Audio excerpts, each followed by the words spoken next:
আমার ছেলেকে যারা মারেছে তারে আমি সুস্থ বিচার চাই।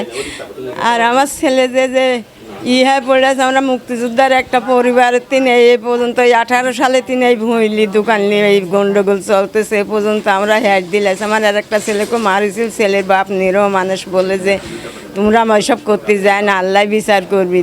আমি একটা মুক্তিযোদ্ধার সন্তান, আমাকে পিছন থেকে যেভাবে মারছে আমি তো ধারণাই করতে পারি না যে আমাকে এরা মারবে। আর মারার পরে আমাকে চাঁদা চাইছিল, চাঁদা না দেওয়ার কারণে, আমার বাপ মুক্তিযোদ্ধার কারণে, আমি চাঁদা না দেওয়ার কারণে আমাকে মারছে।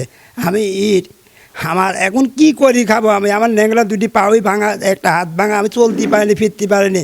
আমার মেয়ে এটা লেখাপড়া করে, আমার 8-10 লাখ টাকা ছিল, আমার এগুলা কিছুই নাই। আর আমি একজন মুক্তিযোদ্ধা, আমি কোনো রকম কোনো মুক্তিযোদ্ধার প্রভাব কোনো জায়গায় খাটাই না। আমার মতো আমি চলি।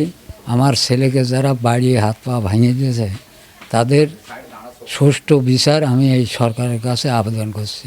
সম্মানিত সাংবাদিকবৃন্দ, আপনাদের অবগত করতে চাই, গত 21 মার্চ সন্ধ্যায় ঈশ্বরদী উপজেলায় সলিমপুর ইউনিয়নের জয়নগর কারিগরপাড়া মাজার সংলগ্ন স্থানে পূর্ব শত্রুতার জের ধরে এবং চাঁদা না দেয় আমার স্বামী জনি সর্দারকে নৃশংস পিটিয়ে আহত করায় একদল সন্ত্রাসী। পরে আমার স্বামীর আত্মচিৎকারে আশেপাশের লোকজন এগিয়ে গেলে আসামি পালিয়ে যায়। পরে আমরা খবর পেয়ে মুমূর্ষ অবস্থায় আমার স্বামীকে উদ্ধার করে প্রথম ঈশ্বরদী উপজেলা স্বাস্থ্য কমপ্লেক্স ও পরে ঢাকায় জাতীয় অর্থোপেডিক্স হাসপাতালে পুনর্বাসন প্রতিষ্ঠান নিয়ে যায়। সেখানে চিকিৎসা সকরা জানান আমার স্বামী 2 পায়ে 4 হাত স্থানে, 1 হাতে 2 স্থানে ভেঙে গেছে। বান্ডেল থাকলে প্রতি সেনমানিতে টাকা বাঁচবে।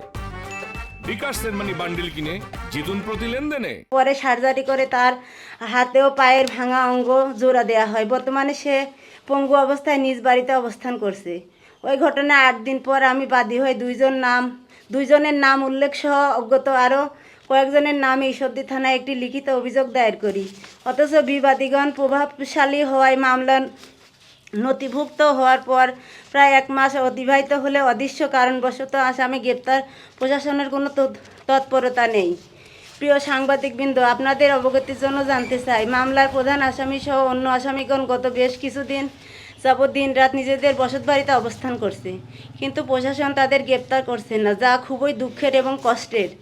প্রিয় সাংবাদিক ভাইয়েরা, আমার স্বামী একজন বীর মুক্তিযোদ্ধার সন্তান। প্রকাশ্য দিবালোকে একজন মুক্তিযোদ্ধার সন্তানকে এভাবে পিটিয়ে পঙ্গু করার পরও এসব সন্ত্রাসীরা এখনও কীভাবে বীর দফে ঘুরে বেড়ায় তা আমাদের বোধগম্য নয়। মামলা নথিভুক্ত হওয়ার পর থেকে এসব সন্ত্রাসীরা মামলা প্রত্যাহারের জন্য আমাদের নানাভাবে চাপ প্রয়োগ করে যাচ্ছে। মামলা না পান্নাস সহ বড় ধরনের ক্ষতি করার হুমকি প্রদান করে চলেছে। এসব সন্ত্রাসীরা বীর দফে ঘুরে বেড়ানো আমি ও আমার পরিবারের মানুষের জন্য এক ধরনের ভীতি ও হুমকির কারণ বলে আমি মনে করি। এসব সন্ত্রাসী বাহিনীকে অতি দ্রুত গ্রেফতার করা না হলে যে কোনো সময় আমার বড় কোনো ক্ষতির সম্মুখীন হতে হবে। আমিও আমার পরিবার আপনাদের লেখনীর মাধ্যমে প্রশাসনের দৃষ্টি কামনা করছি। সেই সাথে জঘন্যতম এই কাজের জন্য জড়িত সন্ত্রাসীদের অতি দ্রুত গ্রেপ্তারের অনুরোধ জানাচ্ছি।